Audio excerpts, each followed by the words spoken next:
is not used for. Hi, we're standing in front of Eleanor's home, which is coming on the market in just a few days, and I wanted to show you how fabulous it is because of the park. Westside Park is right across the street. So you've got this great greenery that you look at. Ellen and I are going to take a walk over there and talk about what she's loved about living here. Well, normally I run over to the park because this is my favorite running path.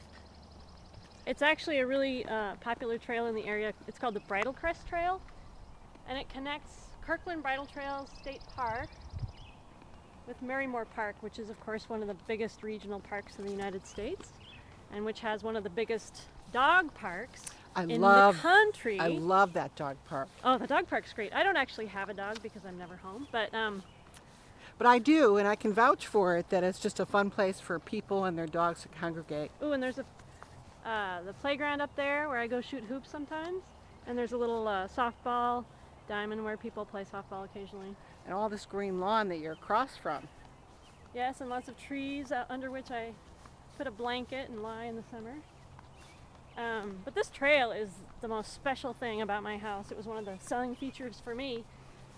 And it's a half mile down to Marymoor Park, and it's mostly dirt, some gravel trail. And again, hiking, biking, and horseback trail. So basically I run down and up this a couple times every other day for my workout, and That sounds like a good workout uphill. I'm saying that on camera. It's not really true, but but I try. No, and actually sometimes I take it all the way down to Marymoor Park and continue on the Sammamish River Trail for as long as my little feet can carry me.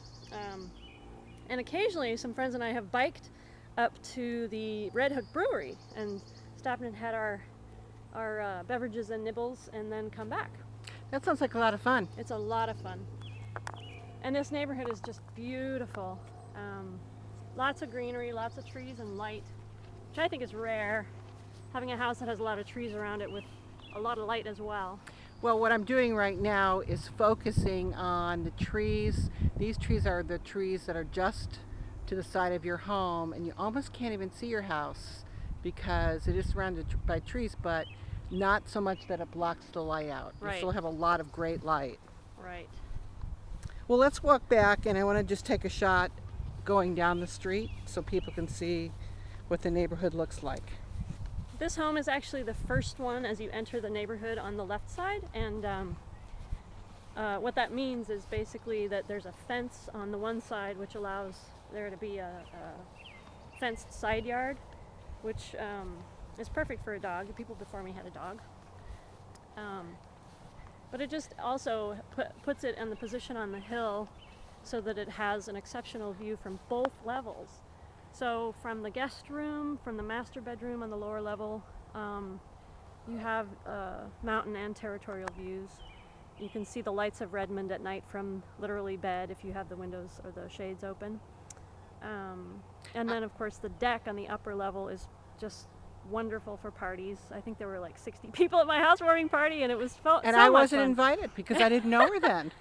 But seriously, I know the houses in the neighborhood, and it was really obvious that there were so many extra windows that were added in. In fact, I can show you one of them on the side of the house right now, because this is a great window in the kitchen that is one of the best places to look at the view, and nobody else has this.